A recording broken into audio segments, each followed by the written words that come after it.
Good morning students. ನಿಮಗೆ present online ತರಗತಿಗಳಿಗೆ ನಿಮಗೆ ಸ್ವಾಗತ. ಇಲ್ಲಿ ನಾವು ಇಲ್ಲಿವರೆಗೂ ಫಸ್ಟ್ ಸೆಮ್ ಚಾಪ್ಟರ್ಸ್ನ ಮುಗಿಸಿದ್ವಿ ಸೈನ್ಸ್ ಒಳಗೆ. ಇವತ್ತೇನು ಮಾಡೋಣ, ನಿಯಂತ್ರಣ ಮತ್ತು ಸಹಭಾಗಿತ್ವ ಚಾಪ್ಟರ್ ಒಳಗೆ ಕೆಲವೊಂದು ಇಂಪಾರ್ಟೆಂಟ್ ಕ್ವಶನ್ಸನ್ನು ನಾವು ಇಲ್ಲೇ ಬಿಡಿಸ್ತಾ ಹೋಗೋಣ. ಇದು ನಮ್ಮ ಗೌರ್ಮೆಂಟ್ ಆಫ್ ಕರ್ನಾಟಕದಿಂದ ಕೆಲವೊಂದಿಷ್ಟು ಕ್ವಶನ್ಸನ್ನು ರಿಲೀಸ್ ಮಾಡಿದ್ದಾರೆ. ಒಂದು ಚಾಪ್ಟರ್ ಮೇಲೆ ಮ್ಯಾಕ್ಸಿಮಮ್ ಯಾವ ರೀತಿಯಾಗಿ ಕ್ವಶನ್ಸ್ ಬರ್ಬೋದು ಅಂತ ಹೇಳಿ, ಅದ್ರ ಒಳಗೆ ಇಯರ್ ವೈಸು ಯಾವ್ಯಾವ ಇಯರ್ ಏನೇನು ಕ್ವಶನ್ಸ್ ಕೇಳಿದಾರಲ್ಲ ಅದನ್ನು ಕೂಡ ಇಲ್ಲೇ ಹಾಕಿದ್ದಾರೆ. ಅದಕ್ಕೆ ನಾವು ಕಾನ್ಸಂಟ್ರೇಟ್ ಮಾಡಿ ಇಲ್ಲೇ ನೋಡೋಣ. ಈಸಿ ಆದ ಕ್ವಶನ್ಸನ್ನು ನಾನು ಜಾಸ್ತಿ ಕಾನ್ಸಂಟ್ರೇಟ್ ಮಾಡಕ್ಕೆ ಹೋಗಲ್ಲ. ಇದನ್ನು ನಮ್ಮ ಆ್ಯಪ್ ಒಳಗೂ ನಾವು ಅಪ್ಲೋಡ್ ಮಾಡ್ತೀವಿ. ಇಲ್ಲೇ ಇಯರ್ ವೈಸ್ ಮತ್ತು ಕಠಿಣವಾದ ಕ್ವಶನ್ಸ್ಗಳನ್ನು ಯಾವ ರಿಪೀಟೆಡ್ ಆಗಿ ಬಂದಿದಾವಲ್ಲ ಅದಕ್ಕೆ ನಾವಿಲ್ಲಿ ಕಾನ್ಸಂಟ್ರೇಟ್ ಮಾಡೋಣ. ಮೊದಲು ಇಲ್ಲಿ ನಾನು ತೋರಿಸ್ತಕ್ಕಂಥ PDF ದಲ್ಲಿ ಆನ್ಸರ್ ಅದು ಕ್ವಶನ್ಸ್ ನನ್ನ ಹತ್ರ ಇದ್ದಾವೆ. ನಾನು ಓದ್ತಾ ಹೋಗಿ ಕ್ವಶನ್ ನಂಬರ್ ವಿತ್ ಆನ್ಸರ್ ಇಲ್ಲ ಹೇಳ್ತಾ ಹೋಗ್ತೀನಿ. ಇಲ್ಲಿ ಮಲ್ಟಿಪಲ್ ಚಾಯ್ಸ್ ಕ್ವಶನ್ ಒಳಗೆ ಎರಡನೇದು ಕ್ವಶನ್, ಥೈರಾಕ್ಸಿನ್ ಹಾರ್ಮೋನ್ಗೆ ಸಂಬಂಧಿಸಿದಂತೆ ಕೆಳಗಿನವುಗಳಲ್ಲಿ ತಪ್ಪಾದ ಹೇಳಿಕೆ ಅಂತ ಹೇಳಿ. ಇಲ್ಲೇ ಕ್ವಶನ್ಸ್ ನೋಡ್ರಿ, ತಪ್ಪಾದ ಹೇಳಿಕೆಯನ್ನು ಹೇಳ್ರಿ ಅಂತ ನಿಮ್ಗೆ ಆನ್ಸರ್ ಮಾಡಿದ್ದಾರೆ. ಎಕ್ಸಾಮ್ ಟೆನ್ಷನ್ ಒಳಗೆ ನಾವೇನು ಮಾಡ್ತಿರ್ತೀವಿ ಅದರ ಕಾರ್ಯವನ್ನು ನಾವಲ್ಲೇ ಬರಿತಾ ಇರ್ತೀವಿ. ಇಲ್ಲಿ ಫಸ್ಟ್ ಕ್ವಶನ್ ಅನ್ನ ಅರ್ಥ ಮಾಡ್ಕೋಬೇಕು. ಥೈರಾಕ್ಸಿನ್ ಹಾರ್ಮೋನ್ಗೆ ಸಂಬಂಧಿಸಿದಂತೆ ಕೆಳಗಿನವುಗಳಲ್ಲಿ ತಪ್ಪಾದ ಹೇಳಿಕೆ ಯಾವುದು ಅಂತ ಹೇಳಿ ಕೇಳ್ಯಾರ. ಇದನ್ನ ಏಪ್ರಿಲ್ 2020 ಕೇಳಿದಂತ ಕ್ವಶನ್. ಇಲ್ಲಿ ಆಪ್ಷನ್ ಎ, ಇದು ಕೊಬ್ಬಿನ ಚಯಾಪಚಯ ಕ್ರಿಯೆಯನ್ನು ನಿಯಂತ್ರಿಸುತ್ತದೆ. ಬಿ, ಇದರ ಕೊರತೆಯಿಂದ ಗಳಗಂಡ ರೋಗ ಉಂಟಾಗುತ್ತದೆ. ಮೂರನೇದು ಸಿ, ಇದು ಪ್ಯಾರಾಥೈರಾಯ್ಡ್ ಗ್ರಂಥಿಯಿಂದ ಸ್ರವಿಕೆಯಾಗುತ್ತದೆ. ಡಿ, ಆಹಾರದಲ್ಲಿನ ಅಯೋಡಿನ್ ಇದರ ಉತ್ಪಾದನೆಗೆ ಅಗತ್ಯವಾಗಿದೆ ಅಂತ ಹೇಳಿ ಹೇಳ್ಯಾರ. ಇದರ ಆನ್ಸರ್ ಬಂದ್ಬಿಟ್ಟು ಯಾವ್ದಾಗ್ತದಪ್ಪ ಅಂತಂದ್ರೆ ಸಿ, ಯಾವುದು, ಇದು ಪ್ಯಾರಾಥೈರಾಯ್ಡ್ ಗ್ರಂಥಿಯಿಂದ ಸ್ರವಿಕೆಯಾಗುತ್ತದೆ ಅಂತ ಹೇಳಿಲೆ ಆನ್ಸರ್ ಅನ್ನ ಬರಿಬೇಕು. ಯಾಕಂತಂದ್ರೆ ಇದ್ರ ಕೆಲಸ ಏನು, ಇದು ಕೊಬ್ಬಿನ ಚಯಾಪಚಯ ಕ್ರಿಯೆಯನ್ನು ಮಾಡ್ತತಿ. ಆಮೇಲೆ ಗಳಗಂಡು ರೋಗ, ಇದು ಥೈರಾಯ್ಡ್ ಬಗ್ಗೆ ನಾ ಹೇಳ್ಬೇಕಾದ್ರೆ ಹೇಳಿದ್ದೆ, ಅಲ್ಲೇ ಥೈರಾಕ್ಸಿನ್ ಹಾರ್ಮೋನದ್ದು ಸ್ರವಿಕೆ ಹೆಚ್ಚು ಕಮ್ಮಿ ಆಯ್ತಪ್ಪ ಅಂತಂದ್ರೆ ಏನಾಗ್ತದೆ, ಅಲ್ಲೇ ಥೈರಾಯ್ಡ್ ಗಳಗಂಡ ರೋಗ ಬರೋ ಚಾನ್ಸಸ್ ಇರ್ತೈತೆ. ಹಾಗಾಗಿ ಇದ್ರ ಆನ್ಸರ್ ಇದು ಪ್ಯಾರಾಥೈರಾಯ್ಡ್ ಗ್ರಂಥಿಯಿಂದ ಸ್ರವಿಕೆಯಾಗುತ್ತದೆ ಅಂತ ಹೇಳಿ ಬರಿಬೇಕು. ಇನ್ನು ಮೂರನೇ ಕ್ವಶನ್, ಎರಡು ನರಕೋಶಗಳ ನಡುವಿನ ಅಂತರವನ್ನು ಹೀಗೆ ಕರೆಯುತ್ತಾರೆ. ಇದು ಜುಲೈ 2021 ಕೇಳಿದ್ದ ಕ್ವಶನ್. ಯಾವುದು, ಮೂರನೇದು ಬಹು ಆಯ್ಕೆಯ ಪ್ರಶ್ನೆಗಳೊಳಗ ಮೂರನೇ ಕ್ವಶನ್, ಎರಡು ನರಕೋಶಗಳ ನಡುವಿನ ಅಂತರವನ್ನು ಹೀಗೆ ಕರೆಯುತ್ತಾರೆ. ಇದರ ಆಪ್ಷನ್ ಬಂದು ಎ, ಡೆಂಡ್ರೈಟ್, ಬಿ, ಸಂಸರ್ಗ, ಸಿ, ಆಕ್ಸೈನ್, ಡಿ, ಇಂಪಲ್ಸ್. ನಾನು ಇದೇ ಹೇಳಿದ್ದೆ, ಒಂದು ನರಕೋಶದಿಂದ ಇನ್ನೊಂದು ನರಕೋಶಕ್ಕೆ ಏನಾಗಿರ್ತೈತಿ, ನಡುವ ಸ್ವಲ್ಪ ಜಾಗ ಇರ್ತೈತಿ. ಅದನ್ನು ಆ ಸ್ಪೇಸಿಗೆ ಏನಂತೀವಿ ನಾವು ಸಂಸರ್ಗ ಅಂತ ಹೇಳಿ ಕರಿತೀವಿ. ಇದನ್ನ ಯಾವ ಇಯರ್ ಒಳಗೆ ಕೇಳ್ಯಾರ ಅಂತಂದ್ರೆ ಜುಲೈ 2021 ಕೇಳಿರ್ತಕ್ಕಂಥ ಇದು ಕ್ವಶನ್. ಇನ್ನು ನೆಕ್ಸ್ಟ್ 9ನೇ ಕ್ವಶನ್, ಬಹು ಆಯ್ಕೆಯ ಪ್ರಶ್ನೆಗಳೊಳಗ ಇದನ್ನ 2 ಸರಿ ಕೇಳಿದಾರ. ಏಪ್ರಿಲ್ 2019 ಮತ್ತು ಸೆಪ್ಟೆಂಬರ್ 2021 ನರಕೋಶದಲ್ಲಿ ನರಾವೇಗಗಳು ಸಂಚರಿಸುವ ಸರಿಯಾದ ಮಾರ್ಗ ಅಂತ ಹೇಳಿ ಕೇಳ್ಯಾರ. ಅಂದ್ರೆ ನಿಮಗೊಂದು ಚಿತ್ರ ತೋರಿಸಿದ್ವಿ ನಾವು, ನರಕೋಶದೊಳಗೆ ಯಾವ ರೀತಿಯಾಗಿ ಡೆಂಡ್ರೈಟು, ಆಮೇಲೆ ಆಕ್ಸಾನು, ಕೋಶಕ, ಈ ರೀತಿಯಾಗಿ ಇದು ಇನ್ಫಾರ್ಮೇಶನ್ ಯಾವ ರೀತಿಯಾಗಿ ಒಂದು ನರಕೋಶದಿಂದ ಇನ್ನೊಂದು ನರಕೋಶಕ್ಕೆ ಯಾವ ರೀತಿಯಾಗಿ ಹೋಗ್ತೈತಿ, ಒಂದು ನರಕೋಶ ಯಾವ ಯಾವ ಭಾಗಗಳನ್ನು ಹೊಂದೈತಿ ಅಂತ ಹೇಳಿ ನಾವಿಲ್ಲಿ ಕಲ್ತಿದ್ವಿ. ಅದ್ರೊಳಗೆ 4 ಆಪ್ಷನ್ ಕೊಟ್ಟಿದ್ದ, ಅಂದ್ರೆ ಹಿಂದೆ ಮುಂದೆ ಮಾಡಿಕೊಟ್ಟಾರ. ಸರಿಯಾದ ರೀತಿಯನ್ನ ನಾವಿಲ್ಲಿ ಬರಿಬೇಕು. ಎಷ್ಟನೇ ಕ್ವಶನ್, 9ನೇ ಕ್ವಶನ್. ಡೆಂಡ್ರೈಟ್, ಕೋಶಕಾಯ, ಆಕ್ಸಾನ್ ಮತ್ತು ನರತುದಿ ಇಲ್ಲಿ ಆನ್ಸರ್ ಆಗ್ತದೆ. ಹೆಂಗಪ್ಪ ಅಂತಂದ್ರೆ ನಮ್ದು ಇನ್ಫಾರ್ಮೇಶನ್ ಡೆಂಡ್ರೈಟ್ ಇಸ್ಕೋತೈತಿ, ಅಂದ್ರೆ ರಿಸೀವ್ ಮಾಡ್ತೈತಿ. ರಿಸೀವ್ ಮಾಡಿದಾಗ ಅಲ್ಲೇ ಕೋಶಕಾಯ, ನ್ಯೂಕ್ಲಿಯಸ್ ಏನಂತ ಕರೀತಲ್ಲ, ಕೋಶಕಾಯದಿಂದ ನೆಕ್ಸ್ಟ್ ಆಕ್ಸಾನ್ದಿಂದ ನೆಕ್ಸ್ಟ್ ನರತುದಿಗೆ ಅದು ಕಳಿಸ್ತೈತಿ. ಆನ್ಸರ್ ಬಂದ್ಬಿಟ್ಟು ಡೆಂಡ್ರೈಟ್, ಕೋಶಕಾಯ, ಆಕ್ಸಾನ್ ಮತ್ತು ನರತುದಿ ಅಂತ ಹೇಳಿ ಬರಿಬೇಕು. ಇದು ಇನ್ನೊಂದು ನೆಕ್ಸ್ಟ್ 10ನೇ ಕ್ವಶನ್, ಕೆಳಗೆ ಕೊಟ್ಟಿರುವ ಚಿತ್ರದಲ್ಲಿ ಪರಾವರ್ತಿತ ಚಾಪದ ಸರಿಯಾದ ಮಾರ್ಗ ಅಂತ ಹೇಳಿ ಕೇಳ್ಯಾರ. ನೆಕ್ಸ್ಟ್, ಸಸ್ಯಗಳಲ್ಲಿನ ಧನ ಗುರುತ್ವಾನುವರ್ತನೆಗೆ ಇದು ಒಂದು ಉದಾಹರಣೆಯಾಗಿದೆ ಅಂತ ಹೇಳ್ಯಾರ. ಜುಲೈ 2022 ಇದನ್ನ ಕೇಳಿದಾರ. ಆಪ್ಷನ್ ಇಲ್ಲಿ ಕಾಂಡದ ಬೆಳವಣಿಗೆ, ಬಿ, ಮಣ್ಣಿನ ಆಳಕ್ಕೆ ಬೇರುಗಳ ಬೆಳವಣಿಗೆ, ಸಿ, ಬಳ್ಳಿಗಳ ಕುಡಿಗಳ ಬೆಳವಣಿಗೆ, 4, ಡಿ, ಬೇರುಗಳ ಮೇಲ್ಮುಖ ಬೆಳವಣಿಗೆ ಅಂತ ಹೇಳಿ. ಈಗ ಮಣ್ಣಿನ ಆಳಕ್ಕೆ ಬೇರುಗಳ ಬೆಳವಣಿಗೆ ಆನ್ಸರ್ ಆಗ್ತೈತಿ. ಗುರುತ್ವಾಕರ್ಷಣೆ ಬಗ್ಗೆ ನಾವು ಕಲ್ತೀವಿ. ಇಲ್ಲೇ ಗುರುತ್ವಾಯಾನು ಅಂತ ಹೇಳಿ ನಾನು ನಿಮಗೆ ಹೇಳಿದ್ದೆ. ಅಲ್ಲೇನಾಗಿರ್ತೈತಿ, ಬೇರು ಗುರುತ್ವಾಕರ್ಷಣೆ ಕಡೆಗೆ ಇದು ಸೆಳೆತವನ್ನ ಹೊಂದಿರ್ತೈತಿ ಅಂತ ಹೇಳಿ. ಹಾಗಾಗಿ ಆನ್ಸರ್ ಏನ್ ಬರ್ತೈತಪ್ಪ, ಇಲ್ಲ ಮಣ್ಣಿನ ಆಳಕ್ಕೆ ಬೇರುಗಳ ಬೆಳವಣಿಗೆ ಅಂತ ಹೇಳಿ ನಾವಿಲ್ಲ ಆನ್ಸರ್ ಅನ್ನ ಬರಿಬೇಕು. ನೆಕ್ಸ್ಟು ಮಾರ್ಚ್ 2019 ಮತ್ತು ಜುಲೈ 2021 ಒಂದು ಕ್ವಶನ್ ಕೇಳ್ಯಾರ. 13ನೇ ಕ್ವಶನ್, ಬೆಳೆಯುತ್ತಿರುವ ಮೊಳಕೆಗಳನ್ನು ಒಳಗೊಂಡ ಮಡಿಕೆಯೊಂದನ್ನು ಒಂದು ಕತ್ತಲೆಯ ಕೋಣೆಯಲ್ಲಿ ಇಡಲಾಗಿದೆ. ಅದರ ಸಮೀಪ ಉರಿಯುತ್ತಿರುವ ಮೇಣದ ಬತ್ತಿಯನ್ನು ಕೆಲವು ದಿನಗಳವರೆಗೆ ಇಡಲಾಗುತ್ತದೆ. ಮೊಳಕೆಯ ಮೇಲ್ಭಾಗವು ಉರಿಯುತ್ತಿರುವ ಮೇಣದ ಬತ್ತಿಯ ಕೆಳಗೆ ಬೆಳಕಿನ ಕಡೆಗೆ ಬಾಗುತ್ತದೆ. ಇದು ಅಂತ ಹೇಳಿ ನಾವು ಅಯಾನುವರ್ತನೆ ಅಂತ ಹೇಳಿ ಅನುಯಾನುವರ್ತನೆ ಅಂತ ಹೇಳಿ ನಾವು ಕಲ್ತಿದ್ವಿ. ಅದ್ರ ಮೇಲೆ ಇದು ಕ್ವಶನ್. ಎ, ರಾಸಾಯನಿಕಾನುವರ್ತನೆ, ಬಿ, ದ್ವಿತೀಯಾನುವರ್ತನೆ, ಸಿ, ಗುರುತ್ವಾನುವರ್ತನೆ, ಡಿ, ಜಲಾನುವರ್ತನೆ ಅಂತ ಹೇಳಿ. ಇಲ್ಲೇ ಬೆಳಕು ಅಂತ ಹೇಳಿದಾಗ ಯಾವ್ದು ಬರ್ತಪ್ಪ ಅಂತಂದ್ರೆ ದ್ವಿತೀಯಾನುವರ್ತನೆ ಅಂತ ಹೇಳಿ ನೀವಿಲ್ಲಿ ಬರಿಬೇಕು. ಗುರುತ್ವ ಅಂತ ಬಂತಂದ್ರ ಗುರುತ್ವಾನುವರ್ತನೆ ಅಲ್ಲೇನಾಗಿರ್ತೈತಿ, ಗುರುತ್ವದ ಕಡೆ ತನ್ನ ಸೆಳೆತವನ್ನ ಹೊಂದಿರ್ತೈತಿ. ಫಾರ್ ಎಕ್ಸಾಂಪಲ್ ಗುರುತ್ವಾನುವರ್ತನೆಗೆ ಹಣ್ಣುಗಳು ಹೆಂಗಾಗಿರ್ತವೆ, ಗುರುತ್ವದ ಕಡೆಯಲ್ಲೇ ತಮ್ಮ ಚಲನೆಯನ್ನ ಹೊಂದಿರ್ತಾವೆ. ಆಮೇಲೆ ಬೇರುಗಳು ಅಂತ ಹೇಳಿ ಈ ಹಿಂದಿನ ಕ್ವಶನ್ ಒಳಗೆ ನೋಡಿದ್ವಿ. ಇಲ್ಲಿ ಏನು ಹೇಳ್ಯಾರ, ಬೆಳೆಯುತ್ತಿರುವ ಮೊಳಕೆಗಳನ್ನು ಒಳಗೊಂಡ ಮಡಕೆಯೊಂದನ್ನು ಒಂದು ಕತ್ತಲೆಯ ಕೋಣೆಯಲ್ಲಿ ಇಡಲಾಗಿದೆ. ಅದರ ಸಮೀಪ ಉರಿಯುತ್ತಿರುವ ಮೇಣದ ಬತ್ತಿಯನ್ನು ಕೆಲ ದಿನಗಳವರೆಗೆ ಇಡಲಾಗುತ್ತದೆ. ಮೊಳಕೆಯ ಮೇಲ್ಭಾಗವು ಉರಿಯುತ್ತಿರುವ ಮೇಣದ ಬತ್ತಿಯ ಬೆಳಕಿನ ಕಡೆಗೆ ಸಾಗುತ್ತದೆ. ಅಂತಂದ್ರೆ ಬೆಳಕಿನ ಕಡೆ ಸಾಗುತ್ತದೆ ಅಂದ್ರೆ ಅದು ದ್ವಿತೀಯಾನುವರ್ತನೆ ಅಂತ ಹೇಳಿ ಆನ್ಸರ್. ಇನ್ನು 14ನೇ ಕ್ವಶನ್, ಒಬ್ಬ ವ್ಯಕ್ತಿಯು ಹಾವನ್ನು ನೋಡಿದ ಕೂಡಲೇ ಓಡಲು ಪ್ರಾರಂಭಿಸುತ್ತಾನೆ.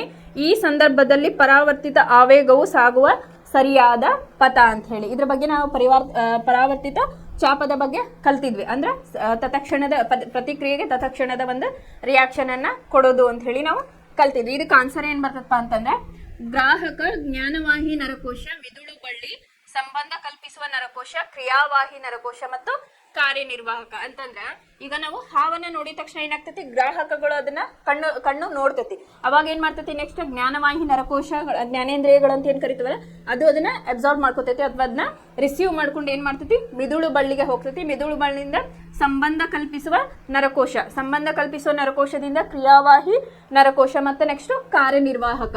ಇದ್ರದ್ದು ಒಂದು ನಾನು ಫ್ಲೋ ಚಾರ್ಟ್ ಆಗಿ ಹೇಳಿದ್ದೆ, ಪ್ರಚೋದನೆಗೆ ತಕ್ಕ ಪ್ರತಿಕ್ರಿಯೆ ನಮ್ಮ ದೇಹದಲ್ಲಿ ಯಾವ ರೀತಿಯಾಗಿ ನಡೀತೈತಿ ಅಂತ ಹೇಳಿದೆ. ಅದನ್ನ ನೀವಿಲ್ಲಿ ಆರ್ಡರ್ ವೈಸ್ ಅನ್ನು ಬರೀಬೇಕು.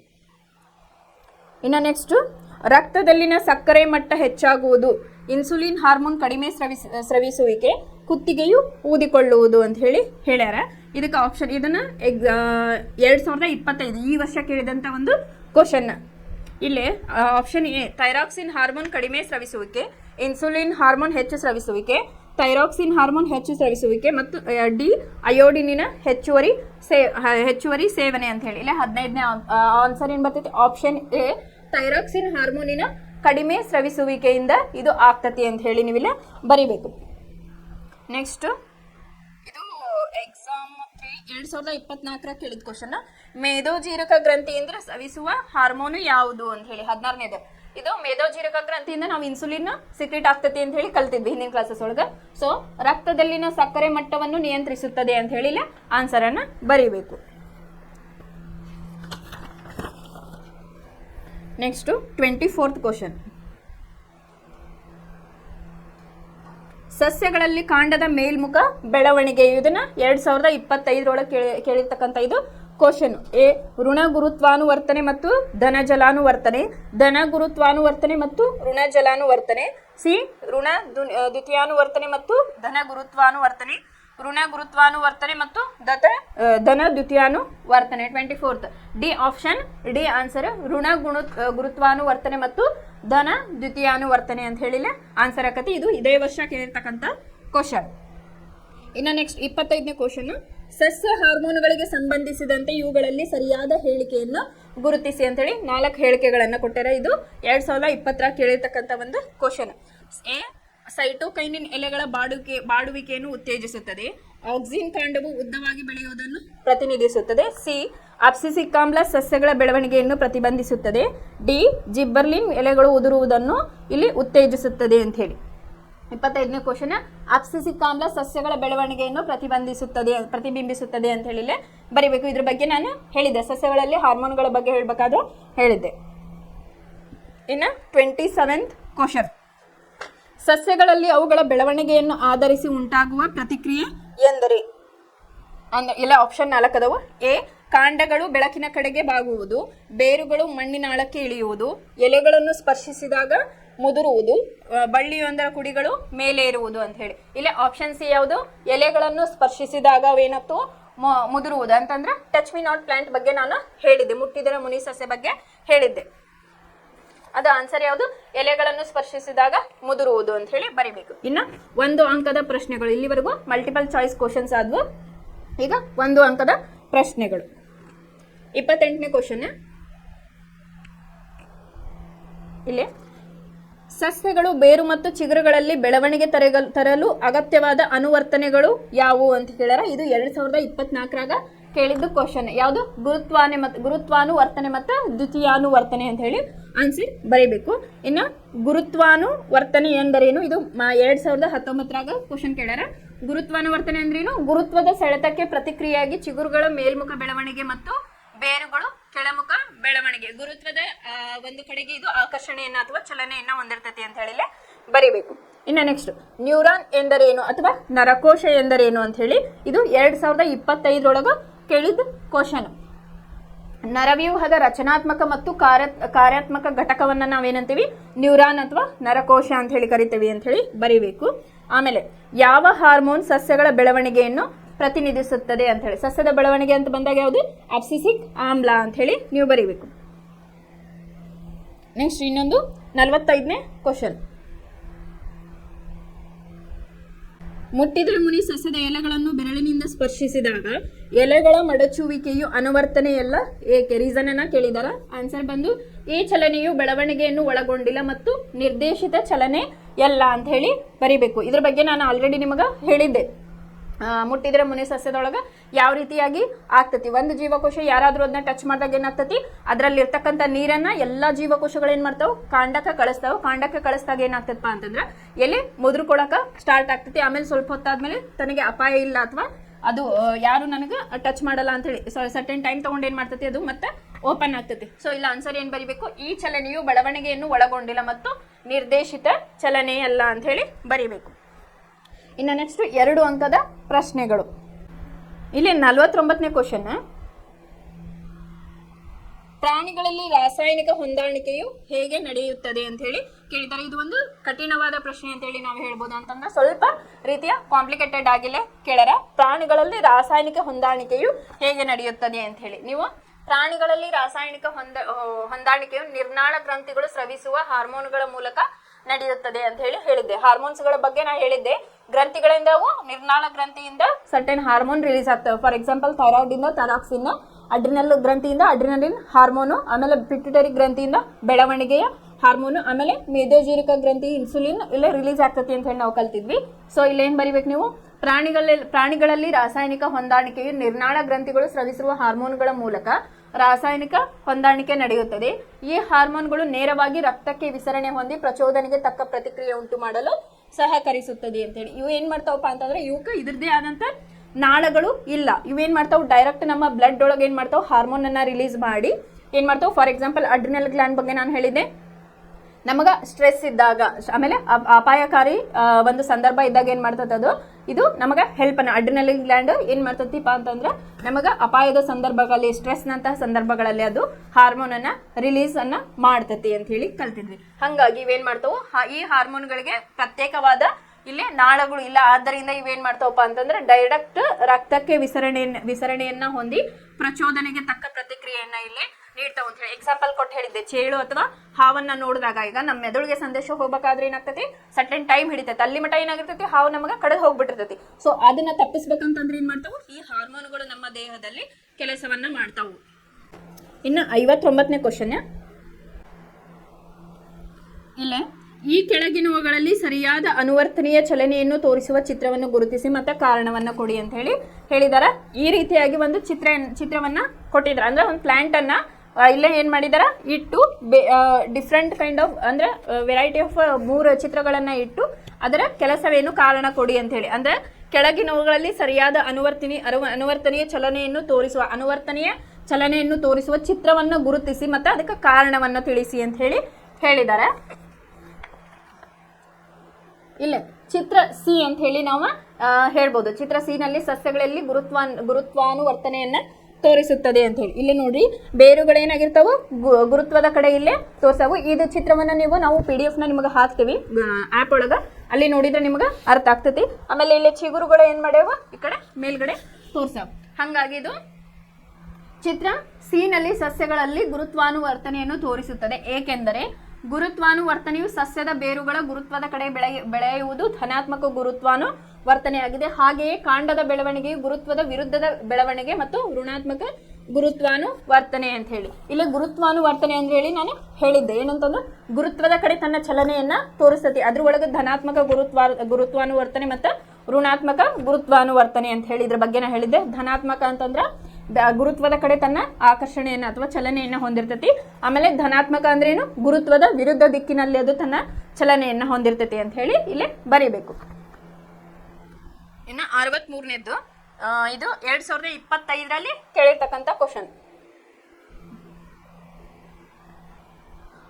ಆಕ್ಸಿನ್ಗಳು ಆಧಾರವನ್ನು ಸುತ್ತುವರೆದಿರುವ ಸಸ್ಯಗಳ ಬೆಳವಣಿಗೆಯನ್ನು ಹೇಗೆ ಉತ್ತೇಜಿಸುತ್ತದೆ ಅಂತ ಹೇಳಿ ಹೇಳ್ಯಾರ. 63 ಬೆಳೆಯುವ ಸಸ್ಯಗಳು ಬೆಳಕನ್ನು ಗ್ರಹಿಸಿದಾಗ ಜೀವಕೋಶಗಳು ಅದರ ಕಾಂಡದ ತುದಿಯಲ್ಲಿ ಆಕ್ಸಿನ್ ಎಂಬ ಹಾರ್ಮೋನ್ ಅನ್ನು ಸಂಶ್ಲೇಷಿಸುವ ಮೂಲಕ ಉದ್ದವಾಗಿ ಬೆಳೆಯುತ್ತದೆ ಅಂತ ಹೇಳಿ.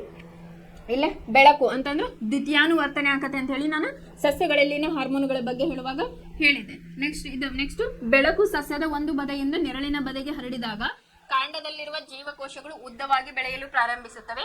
ಇದರಿಂದಾಗಿ ಸಸ್ಯವು ಬೆಳಕಿನ ಕಡೆಗೆ ಬಾಗಿದಂತೆ ಕಾಣುತ್ತದೆ ಅಂತ ಹೇಳಿ ಬರಿಬೇಕು. ಆಮೇಲೆ ಇದೇ ವರ್ಷ 2025 ಕೇಳಿದ ಕ್ವಶನ್ 67ನೇದು. ಬಳ್ಳಿ ಸಸ್ಯಗಳು ನಿರ್ದಿಷ್ಟ ದಿಕ್ಕಿನ ಕಡೆಗೆ ತೋರಿಕೆಯ ಚಲನೆಯನ್ನು ದ್ವಿತೀಯಾನುವರ್ತನೆ, ಸ್ಪರ್ಶಾನುವರ್ತನೆ ಮತ್ತು ರಾಸಾಯನಿಕ ವರ್ತನೆಗಳು ಹೇಗೆ ಸಮನ್ವಯವಾಗಿವೆ ಅಂತ ಹೇಳಿ ಕೇಳ್ಯಾರ. 67ನೇ ಕ್ವಶನ್. ಬೆಳೆಯುತ್ತಿರುವ ಸಸ್ಯಗಳು ಬೆಳಕನ್ನು ಗ್ರಹಿಸಿದಾಗ ಅದರ ಕಾಂಡದ ತುದಿಯಲ್ಲಿ ಆಕ್ಸಿನ್ ಹಾರ್ಮೋನು ಸಂಶ್ಲೇಷಿಸಲ್ಪಟ್ಟು ಜೀವಕೋಶಗಳು ಉದ್ದವಾಗಿ ಬೆಳೆಯಲು ಸಹಾಯ ಮಾಡುತ್ತದೆ. ನೆಕ್ಸ್ಟ್ ಬೆಳಕು ಸಸ್ಯದ ಒಂದು ಕಡೆಯಿಂದ ಪಸರಿಸಲು ಪ್ರಾರಂಭಿಸುತ್ತದೋ ಆಕ್ಸಿನ್ ಕಾಂಡದ ನೆರಳಿನಲ್ಲಿ ಭಾಗದ ಕಡೆ ವಿಸರಣೆಗೊಳ್ಳುತ್ತದೆ. ಇದರಿಂದ ಕಾಂಡದ ಭಾಗದಲ್ಲಿರುವ ಕೋಶಗಳು ಉದ್ದವಾಗಿ ಬೆಳೆಯಲು ಪ್ರಚೋದಿಸುತ್ತದೆ. ಹೀಗೆ ಸಸ್ಯವು ಬೆಳಕಿನ ಕಡೆಗೆ ಬಾಗಿದಂತೆ ಕಾಣುತ್ತದೆ. ಇಲ್ಲಿ ದ್ವಿತೀಯಾನುವರ್ತನೆಯಲ್ಲಿ ಆಗ್ತತಿ ಅಂತ ಹೇಳಿ. ಆಮೇಲೆ ಬೆಳ್ಳಿಯ ಕುಡಿಗಳು ಸಂಪರ್ಕಕ್ಕೆ ಬಂದ ಮೇಲ್ಮೇನ ವಿರುದ್ಧ ದಿಕ್ಕಿನಲ್ಲಿರುವ ಜೀವಕೋಶಗಳಲ್ಲಿನ ಆಕ್ಸಿನ್ ಸಾಂದ್ರತೆ ಹೆಚ್ಚಿ ಅವು ಹೆಚ್ಚು ಉದ್ದವಾಗಿ ಬೆಳೆಯುತ್ತವೆ. ಇದರಿಂದ ಕುಡಿಯು ಆಧಾರದ ಸುತ್ತ ವೃತ್ತಾಕಾರದಲ್ಲಿ ಆವರಿಸಿ ಅದಕ್ಕೆ ಅಂಟಿಕೊಳ್ಳುತ್ತದೆ. ಹೀಗೆ ಬಳ್ಳಿ ಸಸ್ಯಗಳು ನಿರ್ದಿಷ್ಟ ದಿಕ್ಕಿನ ಕಡೆ ತೋರಿಕೆಯ ಚಲನೆಯನ್ನು ದ್ವಿತೀಯಾನುವರ್ತನೆ, ಸ್ಪರ್ಶಾನುವರ್ತನೆ ಮತ್ತು ರಾಸಾಯನಿಕ ವರ್ತನೆಗಳು ಸಮನ್ವಯವಾಗಿವೆ ಅಂತ ಹೇಳಿ ಒಂದಕ್ಕೊಂದು ಯಾವ ರೀತಿಯಾಗಿ ಸಮನ್ವಯವಾಗಿವೆ ಅಂತ ಹೇಳಿ ಕ್ವಶನ್ ಕೇಳ. ಇದು ಒಂದು ಕಠಿಣವಾದ ಕ್ವಶನ್ ಮತ್ತೆ ಇದೇ ವರ್ಷ ಕೇಳಿರ್ತಕ್ಕಂಥ ಕ್ವಶನ್. ಇನ್ನು ನೆಕ್ಸ್ಟು 69ನೇ ಕ್ವಶನ್. ಮಾನವನ ಮೆದುಳಿನ ರಚನೆಯನ್ನು ಚಿತ್ರವನ್ನು ಬರೆಯಿರಿ ಮತ್ತು ಭಾಗಗಳನ್ನು ಗುರುತಿಸಿರಿ ಅಂತ ಹೇಳಿ ಹೇಳ್ಯಾರ. ಇದ್ರ ಬಗ್ಗೆ ನಾನು ಚಿತ್ರವನ್ನು ಹೇಳಿದ್ದೆ. ಇದು ಕಪಾಲ, ತಲೆಬುರುಡೆ ಅಂತಂದ್ರೆ ಮೆದುಳೊಳಗ 3 ರೀತಿಯಾದ ಭಾಗಗಳನ್ನ ನೋಡ್ತೀವಿ. ಮುಮ್ಮೆದುಳು, ಹಿಮ್ಮೆದುಳು ಮತ್ತೆ ಮಧ್ಯದ ಮೆದುಳು ಅಂತ ಹೇಳಿ. ಮಧ್ಯದ ಮೆದುಳು ಏನ್ ಮಾಡ್ತದಪ್ಪ ಅಂತಂದ್ರೆ ಮುಮ್ಮೆದುಳು ಮತ್ತೆ ಹಿಮ್ಮೆದುಳಿಗೆ ಸಂಪರ್ಕವನ್ನ ಕೊಂಡಿಯಾಗಿ ಎಲ್ಲ ಕೆಲಸ ಮಾಡ್ತತಿ. ಮುಮ್ಮೆದುಳೊಳಗು ಪಾರ್ಟ್ಸ್ ಅನ್ನ ನೋಡಿದ್ವಿ, ಹಿಮ್ಮೆದುಳೊಳಗು ಕೂಡ ನಾವು ಪಾರ್ಟ್ಸ್ ಅನ್ನ ನೋಡಿದ್ವಿ, ಅದರ ಕಾರ್ಯಗಳನ್ನು ಕೂಡ ನಾವಿಲ್ಲೇ ನೋಡಿದ್ವಿ. ಇಲ್ಲೇ ಕಪಾಲ, ತಲೆಬುರುಡೆ, ಔಟರ್ ಲೇಯರ್, ಹಾರ್ಟಿಗೆ ಹೆಂಗೆ ಪೆರಿಕಾರ್ಡಿಯಲ್ ಪೊರೆ ಇರ್ತೈತಲ್ಲ ಅದೇ ರೀತಿಯಾಗಿ ಇಲ್ಲೇ ಬ್ರೈನ್ಗೂ ಕೂಡ ತಲೆಬುರುಡೆ ಒಂದು ಗಟ್ಟಿಯಾದ ಪೊರೆ ಇರ್ತೈತಿ. ಮಹಾಮಸ್ತ್ ಇಲ್ಲೇ ಮುಮ್ಮೆದುಳು ಮತ್ತು ಮಧ್ಯದ ಮೆದುಳು ಮತ್ತು ಹಿಮ್ಮೆದುಳು. ಆಮೇಲೆ ಹೈಪೋಥಲಾಮಸ್, ಥಲಾಮಸ್ ಮತ್ತು ಮಹಾಮಸ್ತಿಷ್ಕ ಅಂತ ನೋಡಿದ್ವಿ. ಆಮೇಲೆ ಪಾನ್ಸ್, ಮೆಡುಲ್ಲಾ ಅಬ್ಲಾಂಗೇಟಾ, ಇದ್ರ ಬಗ್ಗೆ ನಾ ಇನ್ ಡೀಟೇಲ್ ಕ್ಲಾಸಸ್ ಒಳಗೆ ಹೇಳಿದ್ದೆ. ಇದನ್ನೇನು ಹೇಳ್ಯಾರ, ಚಿತ್ರವನ್ನು ಬರೆದು ಭಾಗಗಳನ್ನು ಗುರುತಿಸಿ ಅಂತೇಳಿ ಹೇಳ್ಯಾರ. ಇದು ಕೂಡ ಮಾಡೆಲ್ ಕ್ವಶನ್ ಪೇಪರ್ 2025 ಕೇಳಿರ್ತಕ್ಕಂಥ ಕ್ವಶನ್. ಆಮೇಲೆ ಇದು ನೋಡ್ರಿ ಎಷ್ಟು ಸಲ ರಿಪೀಟ್ ಆಗೈತಿ ಅಂತಂದ್ರೆ 2025 first exam, second exam, main exam 2023 ಒಳಗೆ, ಮಾರ್ಚ್ 2022 ಮತ್ತು ಜೂನ್ 2020 ಇದು ಕಂಟಿನ್ಯೂಯಸ್ ಆಗಿ ರಿಪೀಟ್ ಆದಂಥ ಕ್ವಶನ್, ಇಂಪಾರ್ಟೆಂಟ್ ಕ್ವಶನ್ ಅಂತ ನಾನು ಹೇಳಿದ್ದೆ. 70ನೇದು. ನಮ್ಮ ದೇಹದಲ್ಲಿ ಇನ್ಸುಲಿನ್, ಈಸ್ಟ್ರೋಜನ್ ಮತ್ತು ಥೈರಾಕ್ಸಿನ್ ಹಾರ್ಮೋನ್ಗಳ ಪಾತ್ರವೇನು ಅಂತ ಹೇಳಿ ಕೇಳ್ಯಾರ. ಇದ್ರ ಬಗ್ಗೆ ನಾನು ಹೇಳಿದ್ದೆ. ಇನ್ಸುಲಿನ್ ಏನ್ ಮಾಡ್ತತಿ, ರಕ್ತದಲ್ಲಿನ ಸಕ್ಕರೆ ಮಟ್ಟವನ್ನ ನಿಯಂತ್ರಣ ಮಾಡ್ತತಿ ಅಂತ ಹೇಳಿ ಬರ್ದಿದ್ವಿ. ಇನ್ನು ಈಸ್ಟ್ರೋಜನ್ ಏನಪ್ಪಾ ಅಂತಂದ್ರೆ ಟೆಸ್ಟಿಸ್ಟಿರಾನ್ ಅಂಡ್ ಈಸ್ಟ್ರೋಜನ್ ಹಾರ್ಮೋನ್ ಅಂತ ಹೇಳಿ ನಾನು ಹೇಳಿದ್ದೆ. ಟೆಸ್ಟಿಸ್ಟಿರಾನ್ ಏನು ಹುಡುಗರಿಗೆ ಸಂಬಂಧಪಟ್ಟ ಒಂದು ಹಾರ್ಮೋನ್ ಅಂತ ಹೇಳಿ ಕರಿತೀವಿ. ಇನ್ನು ಈಸ್ಟ್ರೋಜನ್ ಏನಪ್ಪಾ ಹುಡುಗಿಯರಲ್ಲಿ ಪ್ರೌಢಾವಸ್ಥೆಯೊಂದಿಗೆ ಸಂಬಂಧಿಸಿದ ಬದಲಾವಣೆಗಳನ್ನು ಉಂಟು ಮಾಡುವುದು. ಎಕ್ಸಾಂಪಲ್ ಏನಪ್ಪಾ ಅಂತಂದ್ರೆ ಋತುಚಕ್ರವನ್ನಾಗಿರ್ಬೋದು, ಆಮೇಲೆ ಫಿಸಿಕಲ್ ಚೇಂಜಸ್ ಆಗಿರ್ಬೋದು, ಹೇರ್ ಗ್ರೋತ್ ಆಗಿರ್ಬೋದು. ಇದು ಈಸ್ಟ್ರೋಜನ್ ಹಾರ್ಮೋನು ಇಲ್ಲೇ ಹೆಣ್ಣು ಮಕ್ಕಳ ಪ್ರೌಢಾವಸ್ಥೆಯೊಂದಿಗೆ ಸಂಬಂಧಿಸಿದ ಒಂದು ಹಾರ್ಮೋನ್ ಆಗೈತಿ ಅಂತ ಹೇಳಿ ಬರೀಬೇಕು. ಇದು ಏನು ಚಕ್ರದ ನಿಯಂತ್ರಣವನ್ನ ಮಾಡ್ತತಿ ಅಂತ ಹೇಳಿ. ಇನ್ನು ಥೈರಾಕ್ಸಿನ್ ಹಾರ್ಮೋನ್ ಏನ್ ಮಾಡ್ತದಪ್ಪ ಅಂತಂದ್ರೆ ಕಾರ್ಬೋಹೈಡ್ರೇಟ್, ಪ್ರೋಟೀನ್ ಮತ್ತು ಕೊಬ್ಬಿನ ಚಯಾಪಚಯ ಕ್ರಿಯೆಯನ್ನು ನಿಯಂತ್ರಿಸುವುದು. ಅಂತಂದ್ರೆ ನಾವು ಆಹಾರದ ಸೇವಿಸಿರ್ತೇವಲ್ಲ ಅದ್ರ ಒಳಗಿಂದ ಕಾರ್ಬೋಹೈಡ್ರೇಟು, ಪ್ರೋಟೀನ್ ಮತ್ತು ಕೊಬ್ಬಿನ ಅಂಶಗಳ ಒಂದು ಚಯಾಪಚಯ ಕ್ರಿಯೆಯನ್ನ ಮಾಡ್ತತಿ. ಮತ್ತು ನಮ್ಮ ದೇಹದಲ್ಲಿ ಏನ್ ಮಾಡ್ತೈತಿ, ಥೈರಾಕ್ಸಿನ್ ಹಾರ್ಮೋನ್ ಅನ್ನ ಅದು ರಿಲೀಸ್ ಮಾಡ್ತೈತಿ ಅಂತ ಹೇಳಿ ಕೂಡ ನೀವು ಇಲ್ಲೇ ಬರೀಬಹುದು. ಇನ್ನು 72ನೇ ಕ್ವಶನ್. ಗೊತ್ತಾಗದೆ ಮುಳ್ಳಿನ ಮೇಲೆ ಕಾಲಿಟ್ಟಾಗ ನಾವು ನಮ್ಮ ಕಾಲನ್ನು ಹಿಂದಕ್ಕೆ ಎಳೆಯುತ್ತೇವೆ. ಮುಳ್ಳಿನ ಮೇಲೆ ನಾವು ಕಾಲಿಟ್ಟಾಗ ಏನ್ ಮಾಡ್ತೀವಿ, ಸಡನ್ ಆಗಿ ಕಾಲನ್ನ ಎಳೆಯುತ್ತೇವೆ. ಅದಕ್ಕೆ ಇಲ್ಲಿ ಎರಡು ಕ್ವಶನ್ ಅನ್ನ ಕೊಟ್ಟಿದ್ದಾರೆ, ಸಬ್ ಕ್ವಶನ್.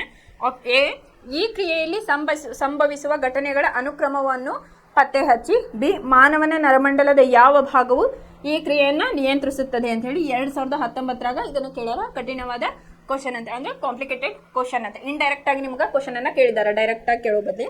72ನೇದು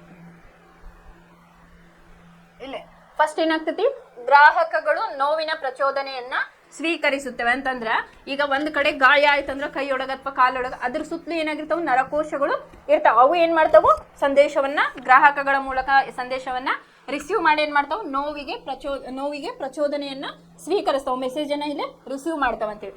ಸಂದೇಶಗಳು ಜ್ಞಾನವಾಹಿ ನರದ ಮೂಲಕ ಮಿದುಳು ಬಳ್ಳಿ ತಲುಪುತ್ತವೆ.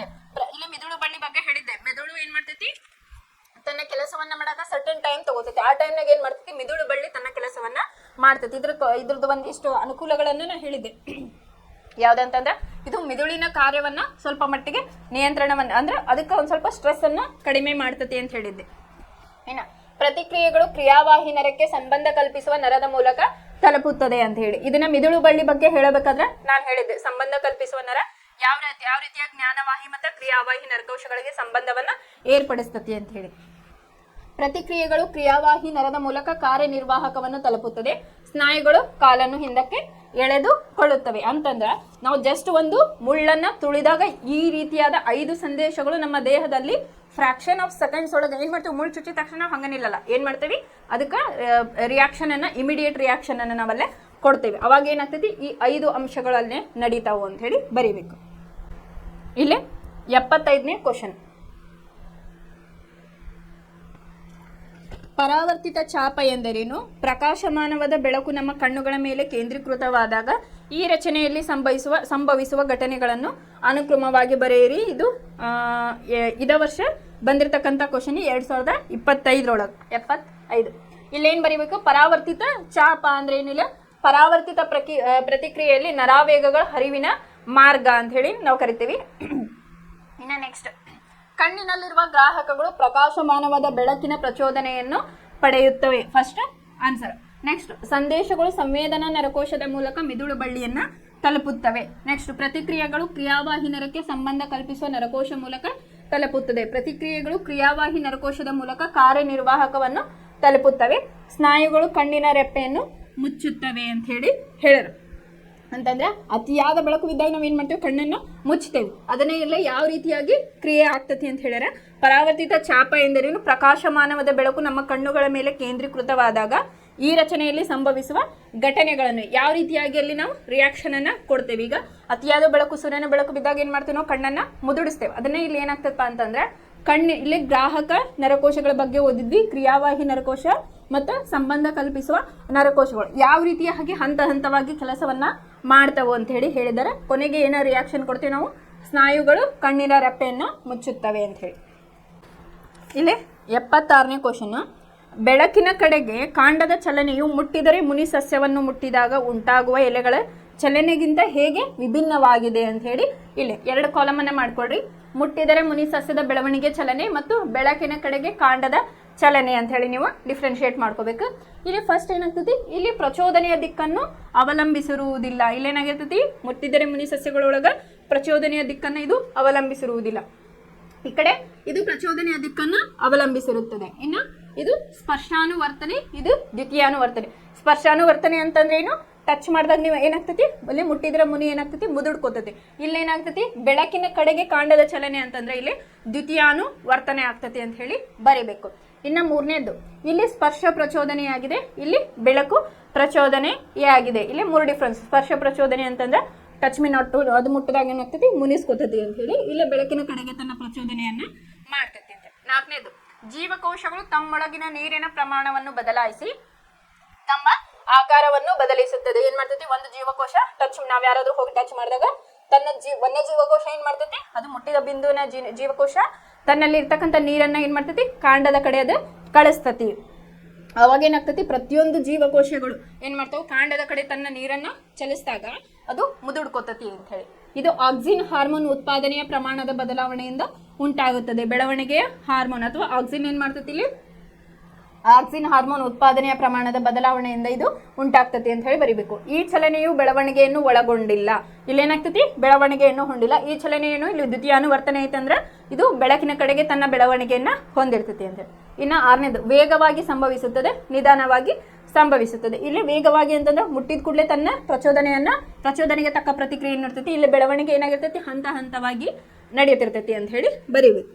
ಇಲ್ಲಿ 77ನೇ ಕ್ವಶನ್, ಈ ಕೆಳಗೆ ಕೊಟ್ಟಿರುವ ರಚನೆಯನ್ನು ಹೆಸರಿಸಿ, ಇದರ ಸಾಮಾನ್ಯ ಕಾರ್ಯವೇನು, ಎ ಮತ್ತು ಬಿ ಎಂದು ಗುರುತಿಸಿರುವ ರಚನೆಗಳ ಕಾರ್ಯವನ್ನು ತಿಳಿಸಿ, ಈ ರಚನೆಗಳು ಪ್ರಾಣಿಗಳಿಗೆ ಶೀಘ್ರ ಪ್ರತಿಕ್ರಿಯೆಗಳನ್ನು ನೀಡಲು ಪರಿಣಾಮಕಾರಿಯಾಗಿದೆ ಏಕೆ ಅಂತ ಹೇಳಿ. ಇದು ಮೇನ್ ಕ್ವಶನ್ ಪೇಪರ್ 2020ರಲ್ಲಿ ಬಂದಿರತಕ್ಕಂಥ ಕ್ವಶನ್. ಇಲ್ಲೇ ಒಂದು ಚಿತ್ರವನ್ನ ಕೊಟ್ಟಾರ, ನಾವು ಆ್ಯಪ್ ಒಳಗೆ ಇದನ್ನ ಅಪ್ಲೋಡ್ ಮಾಡಿದಾಗ ನಿಮಗೆ ಗೊತ್ತಾಗ್ತೈತಿ. ಇದು ಪರಾವರ್ತಿತ ಛಾಪದ ಒಂದು ಚಿತ್ರ. ಇಲ್ಲೇ ಏನ್ ಮಾಡ್ಯಾರ, 2 ಪಾರ್ಟನ್ನ ಗುರುತನ್ನ ಮಾಡಿದ್ದಾರೆ, ಎ ಮತ್ತು ಬಿ ಅಂತ ಹೇಳಿ. ಅದರ ಕಾರ್ಯವೇನು ಅಂತ ಹೇಳಿ ಕೇಳಾರ.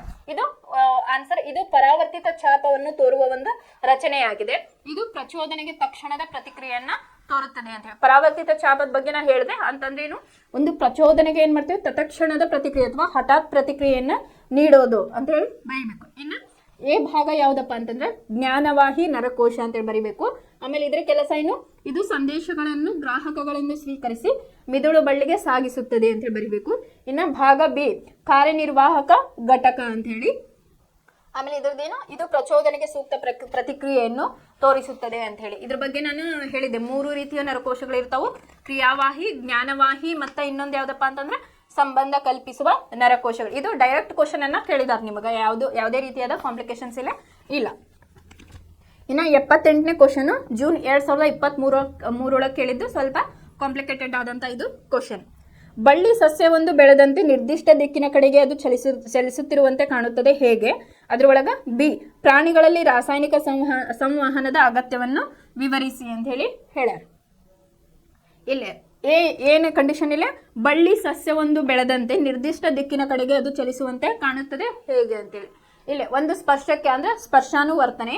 ಬಳ್ಳಿ ಸಸ್ಯಗಳ ಕುಡಿಗಳು ಒಂದು ಆಧಾರದ ಸಂಪರ್ಕಕ್ಕೆ ಬಂದಾಗ ಇದು ಸುತ್ತಿಕೊಳ್ಳುತ್ತದೆ, ಅದರ ಸುತ್ತಿಕೊಳ್ಳುತ್ತದೆ ಮತ್ತು ವೇಗವಾಗಿ ಬೆಳೆಯುತ್ತದೆ. ಈಗ ಮನೆ ಹತ್ರ ನಾವು ಬಳ್ಳಿಗಳನ್ನ ಏನ್ ಮಾಡ್ತೇವೆ, ಒಂದು ಆಧಾರ ಸ್ತಂಭವನ್ನ ಕೊಟ್ಟಿರ್ತೇವೆ, ಅದೇನ್ ಮಾಡ್ತೈತಿ, ಅದರ ಸುತ್ತ ಚಂದ ಚಲನೆಯನ್ನು ಅಲ್ಲೇ ತನ್ನ ಬೆಳವಣಿಗೆಯನ್ನ ತೋರಿಸ್ತಾ ಹೋಗ್ತತಿ ಅಂತ ಹೇಳಿ ಬರೀಬೇಕು. ಮತ್ತು ಇದು ವೇಗವಾಗಿ ಬೆಳೆಯುತ್ತದೆ ಅಂತ ಹೇಳಿ. ಆಮೇಲೆ ಬೆಳ್ಳಿಯ ಕುಡಿಗಳು ಒಂದು ಆಧಾರದ ಸುತ್ತಿಕೊಂಡಾಗ ಸಸ್ಯದ ಕುಡಿಗಳ ತುದಿಗಳಲ್ಲಿ ಆಕ್ಸಿನ್ ಹಾರ್ಮೋನ್ ಹೆಚ್ಚಿನ ಸಾಂದ್ರತೆಯಲ್ಲಿ ಸಂಶ್ಲೇಷಣೆಯಾಗುತ್ತದೆ, ಜೀವಕೋಶಗಳು ಉದ್ದವಾಗಲು ಪ್ರಚೋದಿಸುತ್ತದೆ. ಆಗ ಸಸ್ಯವು ನಿರ್ದೇಶಿತ ಬೆಳವಣಿಗೆಯನ್ನು ಅಥವಾ ಚಲನೆಯನ್ನು ಬೆಳಕಿನ ಕಡೆಗೆ ಪ್ರದರ್ಶಿಸುತ್ತದೆ ಅಂತ ಹೇಳಿ ನೀವು ಇಲ್ಲಿ ಬರಿಬೇಕು. ಇಲ್ಲೇನು, ಒಂದು ಆಧಾರ ಸ್ತಂಭಕ್ಕೆ ಸುತ್ತಿಕೊಂಡಾಗ ಸಸ್ಯದ ಕುಡಿಗಳ ತುದಿಗಳಲ್ಲಿ ಆಕ್ಸಿನ್ ಹಾರ್ಮೋನ್ ಏನ್ ಮಾಡ್ತೈತಿ, ಇಲ್ಲಿ ಹೆಚ್ಚಿನ ಸಾಂದ್ರತೆಯಲ್ಲಿ ಅದೇನ್ ಮಾಡ್ತೈತಿ, ಸಂಶ್ಲೇಷಣೆಯನ್ನ ಹೊಂದತಿ. ಅವಾಗ ಏನ್ ಮಾಡ್ತೈತಿ, ಜೀವಕೋಶಗಳು ಉದ್ದವಾಗಲು ಪ್ರಚೋದನೆಯನ್ನ ಮಾಡ್ತವು. ನೆಕ್ಸ್ಟ್, ಆಗ ಸಸ್ಯವು ನಿರ್ದೇಶಿತ ಬೆಳವಣಿಗೆಯನ್ನು ಅಥವಾ ಚಲನೆಯನ್ನು ಬೆಳಕಿನ ಕಡೆಗೆ ಇಲ್ಲಿ ಪ್ರದರ್ಶಿಸುತ್ತಾವು ಅಂತ ಹೇಳಿ ಬರಿಬೇಕು. ಇನ್ನು ಬಿ ಕ್ವಶನ್ ಏನು, ಪ್ರಾಣಿಗಳಲ್ಲಿ ರಾಸಾಯನಿಕ ಸಂವಹನದ ಅಗತ್ಯವನ್ನು ವಿವರಿಸಿ ಅಂತ ಹೇಳಿ. ಪ್ರಾಣಿಗಳಲ್ಲಿ ರಾಸಾಯನಿಕ ಸಂವಹನದ ಅವಶ್ಯಕತೆ. ಪ್ರಾಣಿಗಳ ದೇಹದಲ್ಲಿ ವಿದ್ಯುತ್ ಆವೇಗಗಳ ನರ ಅಂಗಾಂಶಗಳಿಂದ ಸಂಪರ್ಕ ಹೊಂದಿರುವ ಜೀವಕೋಶಗಳನ್ನು ಮಾತ್ರ ತಲುಪುತ್ತದೆ, ಆದರೆ ಪ್ರತಿಯೊಂದು ಜೀವಕೋಶವನ್ನಲ್ಲ ಅಂತ ಹೇಳಿ ಬರಿಬೇಕು. ಇನ್ನು ನರಕೋಶಗಳು ನಿರಂತರವಾಗಿ ವಿದ್ಯುತ್ ಆವೇಗಗಳನ್ನು ಸೃಷ್ಟಿಸಿ ಸಂವಹನ ಸಾಧಿಸಲು ಸಾಧ್ಯವಿಲ್ಲ, ಆದ್ದರಿಂದ ಪ್ರತಿಯೊಂದು ಜೀವಕೋಶಗಳಿಗೆ ಅಗತ್ಯ ಸಂವೇದನೆಗಳನ್ನು ನಿರಂತರವಾಗಿ ಸಾಗಿಸಲು ರಾಸಾಯನಿಕ ಸಂವಹನ ಅಗತ್ಯವಿದೆ ಅಂತ ಹೇಳಿ. ಇದನ್ನ ನಾವು ಯಾವುದು ಹಾರ್ಮೋನ್ಸ್ಗಳು, ಪ್ರಾಣಿಗಳಲ್ಲಿ ಹಾರ್ಮೋನ್ಸ್ಗಳ ಬಗ್ಗೆ ಹೇಳುವಾಗ ಹೇಳಿದ್ದೆ. ಈ ಹಿಂದೆನೂ ಇದ್ರ ಬಗ್ಗೆ ಕ್ವಶನ್ಸ್ ಇತ್ತು, ಅದ್ರ ಬಗ್ಗೆ ಯಾವಾಗ ಹಾರ್ಮೋನ್ಸ್ಗಳ ಬಗ್ಗೆ ಹೇಳುವಾಗ ಇದ್ರ ಬಗ್ಗೆ ಎಕ್ಸ್ಪ್ಲೇನ್ ಮಾಡಿದ್ದೆ. ಇಷ್ಟ ಆನ್ಸರ್ ಅನ್ನ ನೀವು ಬರಿಬೇಕು. ಇನ್ನು 80ನೇ ಕ್ವಶನ್, ಪರಾವರ್ತಿ 2 ಕ್ವಶನ್ ಅನ್ನ ಕೊಟ್ಟಾರಿಲ್ಲ, ಎ ಮತ್ತು ಬಿ ಅಂತ ಹೇಳಿ. ಪರಾವರ್ತಿತ ಚಾಪಗಳು ಶೀಘ್ರ ಪ್ರತಿಕ್ರಿಯೆಗಳಿಗೆ ಹೆಚ್ಚು ಪರಿಣಾಮಕಾರಿಯಾಗಿದೆ ಎಂದು ಪರಿಗಣಿಸಬಹುದು, ಸಮರ್ಥಿಸಿ ಅಂತ ಹೇಳಿ. ಇನ್ನೊಂದು ಬಿ ಕ್ವಶನ್, ಸಸ್ಯ ಒಂದು ದಿಕ್ಕಿನಿಂದ ಬೆಳಕನ್ನು ಗ್ರಹಿಸಿದಾಗ ಸಸ್ಯವು ಬೆಳಕಿನ ದಿಕ್ಕಿನ ಕಡೆಗೆ ಬಾಗಿದಂತೆ ಕಾಣುತ್ತದೆ, ಈ ಪ್ರತಿಕ್ರಿಯೆಗೆ ಕಾರಣವನ್ನು ತಿಳಿಸಿ ಅಂತ ಹೇಳಿ. ಇದು ಒಂದು ಕಾಂಪ್ಲಿಕೇಟೆಡ್ ಕ್ವಶನ್ಸ್ ಅಂತ ಹೇಳಿ ತಗೋಬಹುದು. ಫಸ್ಟ್ನೇದು ಏನು, ಪರಿಸರದಲ್ಲಿ ಉಂಟಾಗುವ ಘಟನೆಗಳಿಗೆ ಪ್ರತಿಯಾಗಿ ಹಠಾತ್ ಪ್ರತಿಕ್ರಿಯೆಗಳನ್ನು ನೀಡುವುದು. ಇಲ್ಲಿ ಜ್ಞಾನವಾಹಿ ನರ ಏನ್ ಮಾಡ್ತೈತಿ, ಚೋದನೆಯ ಆವೇಗಗಳನ್ನು ಗ್ರಾಹಕೋಶಗಳಿಂದ ಏನ್ ಮಾಡ್ತೈತಿ, ಮಿದುಳು ಬಳ್ಳಿಗೆ ಕಳಿಸುತ್ತದೆ. ಇನ್ನು ಕಾರ್ಯನಿರ್ವಾಹಕ ಸೂಕ್ತ ಹಠಾತ್ ತೋರಿ ಕ್ರಿಯೆ ಪ್ರತಿಕ್ರಿಯೆಯನ್ನ ನೀಡುತ್ತದೆ ಅಂತ ಹೇಳಿ ಬರಿಬೇಕು. ಇನ್ನು ಬಿ ಕ್ವಶನ್, ಸಸ್ಯ ಒಂದು ದಿಕ್ಕಿನಿಂದ ಬೆಳಕನ್ನು ಗ್ರಹಿಸಿದಾಗ ಸಸ್ಯವು ಬೆಳಕಿನ ದಿಕ್ಕಿನ ಕಡೆಗೆ ಬಾಗಿದಂತೆ ಕಾಣುತ್ತದೆ, ಈ ಪ್ರತಿಕ್ರಿಯೆಗೆ ಕಾರಣವನ್ನ ತಿಳಿಸಿ ಅಂತ ಹೇಳಿ. ಆಮೇಲೆ ಇಲ್ಲಿ ಮೆದುಳಿನ ಆಲೋಚನಾ ಪ್ರಕ್ರಿಯೆ ಸಾಕಷ್ಟು ವೇಗವಾಗಿರುವುದರಿಂದ ಪ್ರಾಣಿಗಳಲ್ಲಿ ಪರಾವರ್ತಿತ ಚಾಪಗಳು ಸಹಜವಾಗಿ ವಿಕಸನಗೊಂಡಿವೆ. ಅನೇಕ ಪ್ರಾಣಿಗಳು ಆಲೋಚನೆಗೆ ಅಗತ್ಯವಾದ ನರಕೋಶಗಳ ಸಂಕೀರ್ಣ ಜಾಲವನ್ನು ಹೊಂದಿಲ್ಲ. ಆದ್ದರಿಂದ ನಿಜವಾದ ಆಲೋಚನಾ ಪ್ರಕ್ರಿಯೆಗಳ ಅನುಪಸ್ಥಿತಿಯಲ್ಲಿ ಪರಾವರ್ತಿತ ಛಾಪಗಳು ಪರಿಣಾಮಕಾರಿಯಾಗಿ ವಿಕಸನಗೊಂಡು ಜೀವಿಗಳು ಬದುಕುಳಿಯುವ ಸಾಧ್ಯತೆ ಹೆಚ್ಚಿರುತ್ತದೆ ಅಂತ ಹೇಳಿ ಹೇಳ್ಯಾರ. ಇಲ್ಲೇ ನಾನು ನಿಮಗ ಇದು ಹೇಳಿದೆ, ಮಿದುಳು ಬಳ್ಳಿ ಪರಾವರ್ತಿತ ಛಾಪದೊಳಗೆ ಏನಾಗಿರ್ತೈತಿ, ಅಪಘಾತದ ಸಂದರ್ಭದಲ್ಲಿ ಸುಟ್ಕೊಂಡಾಗ ಅಥವಾ ಮುಳ್ಳು ಚುಚ್ಚಿದಾಗ ಅಥವಾ ಹಾವು ಅಥವಾ ಚೇಳನ್ನ ನೋಡಿದಾಗ ನಾವು ಹಠಾತ್ ಪ್ರತಿಕ್ರಿಯೆಯನ್ನ ನೀಡ್ತೇವೆ. ಅದನ್ನ ಇಲ್ಲೇ ಎಕ್ಸ್ಪ್ಲೇನ್ ಅನ್ನ ಮಾಡ್ಯಾರ. ಇನ್ನು 81ನೇ ಕ್ವಶನ್, ಬಳ್ಳಿ ಸಸ್ಯಗಳು ನಿರ್ದೇಶಿತ ಚಲನೆಯನ್ನು ಹೇಗೆ ಇಲ್ಲಿ ಇನ್ನೊಂದು ಬಿ ಕ್ವಶನ್ ಇತ್ತು. ಯಾವುದಪ್ಪ ಅಂತಂದ್ರೆ, ಸಸ್ಯ ಒಂದು ದಿಕ್ಕಿನಿಂದ ಬೆಳಕನ್ನು ಗ್ರಹಿಸಿದಾಗ ಸಸ್ಯವು ಬೆಳಕಿನ ದಿಕ್ಕಿನ ಕಡೆಗೆ ಬಾಗಿದಂತೆ ಕಾಣುತ್ತದೆ. ಈ ಪ್ರಕ್ರಿಯೆಗೆ ಕಾರಣವನ್ನು ವಿಶ್ಲೇಷಿಸಿ ಅಂತ ಹೇಳಿ ಇದ್ರದ್ದು ದ್ವಿತೀಯಾನುವರ್ತನೆ ಒಳಗೆ ನಾ ಎಕ್ಸ್ಪ್ಲೇನ್ ಮಾಡಿದ್ದೆ. ಈ ಬಿಫೋರ್ ಇದೇ ಕ್ವಶನ್ ಪೇಪರ್ ಒಳಗೆ ನಾ ಆನ್ಸರ್ ಅನ್ನ ಹೇಳಿದ್ದೇನೆ, ಅದನ್ನ ನೀವು ಇಲ್ಲೇ ಬರಿಬೇಕು. ಇದು ಮಾಡೆಲ್ ಕ್ವಶನ್ ಪೇಪರ್ 2025 ಕೇಳ್ತಕ್ಕಂಥ ಕ್ವಶನ್. ಇನ್ನು 81ನೇ ಕ್ವಶನ್, ಎರಡು ರೀತಿಯ ಕ್ವಶನ್ ಕೇಳ್ಯಾರ. 81 ಎ, ಬಳ್ಳಿ ಸಸ್ಯಗಳು ನಿರ್ದೇಶಿತ ಚಲನೆಯನ್ನು ಹೇಗೆ ಪ್ರದರ್ಶಿಸುತ್ತದೆ ವಿವರಿಸಿ. ಬಿ, ಮಾನವನ ದೇಹದಲ್ಲಿ ಥೈರಾಕ್ಸಿನ್ ಹಾರ್ಮೋನ್ ಮತ್ತು ಅಡ್ರಿನಲ್ ಹಾರ್ಮೋನ್ಗಳ ಕಾರ್ಯವನ್ನ ತಿಳಿಸಿ. ಇದು ಡೈರೆಕ್ಟ್ ಕ್ವಶನ್ ಆಯ್ತು ನಿಮಗೆ. ಇಲ್ಲಿ ಬಳ್ಳಿಯ ಕುಡಿಗಳು ಸ್ಪರ್ಶ ಸೂಕ್ಷ್ಮವಾಗಿರುತ್ತದೆ. ಅವು ಯಾವುದೇ ಆಧಾರದ ಸಂಪರ್ಕಕ್ಕೆ ಬಂದಾಗ ಆಧಾರದೊಂದಿಗೆ ಸಂಪರ್ಕದಲ್ಲಿರುವ ಕುಡಿಯ ಆಧಾರದಿಂದ ದೂರವಿರುವ ಕುಡಿಯ ಭಾಗವನ್ನು ವೇಗವಾಗಿ ಬೆಳೆಯುವುದಿಲ್ಲ. ಇದರಿಂದಾಗಿ ಕುಡಿಯ ಆಧಾರದ ಸುತ್ತ ವೃತ್ತಾಕಾರದಲ್ಲಿ ಆವರಿಸಿ ಅದಕ್ಕೆ ಅಂಟಿಕೊಂಡು ಬೆಳೆಯುತ್ತದೆ ಮತ್ತು ನಿಧಾನಗತಿಯ ಚಲನೆಯನ್ನ ತೋರಿಸುತ್ತದೆ ಅಂತ ಹೇಳಿ. ಒಂದು ಆಧಾರ ಸ್ತಂಭ ಇರ್ತದೆ ಬಳ್ಳಿಗೆ, ಅದೇನ್ ಮಾಡ್ತತಿ, ಸುತ್ತುವರಿದು ತನ್ನ ಬೆಳವಣಿಗೆಯನ್ನು ತೋರಿಸ್ತತಿ ಅಂತ ಹೇಳಿ ಎಕ್ಸ್ಪ್ಲೇನ್ ಮಾಡ್ಯಾರ. ಇನ್ನ ಬಿ ಯಾವುದು, ಮಾನವನ ದೇಹದಲ್ಲಿ ಥೈರಾಕ್ಸಿನ್ ಮತ್ತು ಅಡ್ರಿನಲ್ ಹಾರ್ಮೋನ್ಗಳ ಕಾರ್ಯವನ್ನ ತಿಳಿಸಿ. ಥೈರಾಕ್ಸಿನ್ ಹಾರ್ಮೋನ್ ಏನ್ ಮಾಡ್ತತಿ, ಕಾರ್ಬೋಹೈಡ್ರೇಟ್, ಪ್ರೋಟೀನ್ ಮತ್ತು ಕೊಬ್ಬಿನ ಚಯಾಪಚಯ ಕ್ರಿಯೆಯನ್ನ ಮಾಡ್ತತಿ. ಇದು ಥೈರಾಯ್ಡ್ ಗ್ರಾಂಥಿಯಿಂದ ಸ್ರವಿಕೆಯನ್ನ ಆಗ್ತತಿ ಅಂತ ಹೇಳಿ ಬರೀಬಹುದು. ಆಮೇಲೆ ಇದಿಷ್ಟು ನೀವು ಇದನ್ನ ಬರಿಬೋದು. ಇನ್ನು ಅಂತಂದ್ರೆ ಇದರ ಹೆಚ್ಚಿನ ಒಂದು ಸಿಕ್ರಿಷನ್ ಇಂದ ಅಥವಾ ಅಯೋಡಿನ್ನ ಕೊರತೆಯಿಂದ ಏನಾಗ್ತೈತಿ, ಗಳಗಂಡ ರೋಗ ಬರ್ತೈತೆ ಅಂತ ಕೂಡ ನೀವು ಬರಿಬೋದು. ಇಲ್ಲೇ ಕಾರ್ಯವನ್ನ ಕೇಳಿದಾಗ ನೀವೇನ್ ಮಾಡಬೇಕು, ಆಹಾರದಲ್ಲಿನ ಕಾರ್ಬೋಹೈಡ್ರೇಟ್, ಪ್ರೋಟೀನ್ ಮತ್ತು ಕೊಬ್ಬಿನ ಅಂಶಗಳ ಚಯಾಪಚಯ ಕ್ರಿಯೆಗಳನ್ನ ಇದು ನಿಯಂತ್ರಣ ಮಾಡ್ತತಿ ಅಂತ ಹೇಳಿ ಬರಿಬೇಕು. ಇನ್ನು ಅಡ್ರಿನಲ್ಲಿನ್ ಗ್ಲ್ಯಾಂಡ್ ಬಗ್ಗೆ ನಾನು ಹೇಳಿದ್ದೆ. ಇದರ ಕಾರ್ಯ ಏನು, ನಮ್ಮ ಆತಂಕದ ಮತ್ತು ಸ್ಟ್ರೆಸ್ನಂಥ ಸಂದರ್ಭಗಳಲ್ಲಿ ನಮಗೆ ಸಹಾಯವನ್ನ ಮಾಡ್ತತಿ. ಇದು ಅಡ್ರಿನಲಿನ್ ಗ್ಲ್ಯಾಂಡ್ ಅಥವಾ ಗ್ರಂಥಿಯಿಂದ ಇದು ಸ್ರವಿಕೆ ಆಗ್ತತಿ ಅಂತ ಹೇಳಿ ಬರಿಬಹುದು. ಇದು ಮಾಡೆಲ್ ಕ್ವಶನ್ ಪೇಪರ್ 2025 ಕೇಳಿರ್ತಕ್ಕಂಥ ಇದು ಕ್ವಶನ್ ಆ್ಯಂಡ್ ಆನ್ಸರ್. ಇದ್ರೊಳಗೆ ಕೆಲವೊಂದಿಷ್ಟು ಕ್ವಶನ್ ಈಸಿ ಇದು ನಾನು ಇಲ್ಲಿ ಎಕ್ಸ್ಪ್ಲೇನ್ ಮಾಡಕ್ ಹೋಗಿಲ್ಲ, ಯಾಕಂದ್ರೆ ಡೈರೆಕ್ಟ್ ನಿಮಗೆ ಆನ್ಸರ್ಸ್ ಅದ್ರೊಳಗೆ ಅದಾವ. ಇದೇ PDF ನ ನಾವೇನ್ ಮಾಡೇವಿ ಅಂತಂದ್ರೆ ಆ್ಯಪ್ ಒಳಗೆ ಹಾಕೇವಿ, ಅದನ್ನ ನೀವು ನೋಡ್ಕೋಬಹುದು. ಅದ್ರೊಳಗೆ ನಿಮ್ಗೆ ಯಾವ್ದಾರ ಗೊತ್ತಾಗಿಲ್ಲ ಅಥವಾ ಈಗ ಹೇಳಿದ್ರಾಗ ಯಾವ್ದಾರ ಆನ್ಸರ್ ನಿಮಗೆ ಸೂಟೇಬಲ್ ಅನ್ಸಿಲ್ಲ ಅಥವಾ ಅರ್ಥ ಆಗಿಲ್ಲ ಅಂತಂದ್ರೆ ಕಮೆಂಟ್ ಸೆಕ್ಷನ್ ಒಳಗೆ ಹೇಳಿದ್ರೆ ನಾನು ಅದನ್ನ ನಿಮಗೆ ಬಿಡಿಸ್ಕೊಡ್ತೇನೆ. ಇದಿಷ್ಟು ಯಾವುದಪ್ಪ ಅಂತಂದ್ರೆ ನಿಯಂತ್ರಣ ಮತ್ತು ಸಹಭಾಗಿತ್ವದ ಬಗ್ಗೆ ಕ್ವಶನ್ ಆ್ಯಂಡ್ ಆನ್ಸರ್ಸ್. ನಾಳೆ ಕ್ಲಾಸ್ ಒಳಗೆ ಬೇರೆ ಚಾಪ್ಟರ್ ಬಗ್ಗೆ ಕ್ವಶನ್ ಆ್ಯಂಡ್ ಆನ್ಸರ್ಸ್ ಅನ್ನ ತಗೊಂಡು ನಾನು ನಿಮ್ಗೆ ನೆಕ್ಸ್ಟ್ ಕ್ಲಾಸ್ ಒಳಗೆ ಹೇಳ್ತೀನಿ. ಧನ್ಯವಾದಗಳು.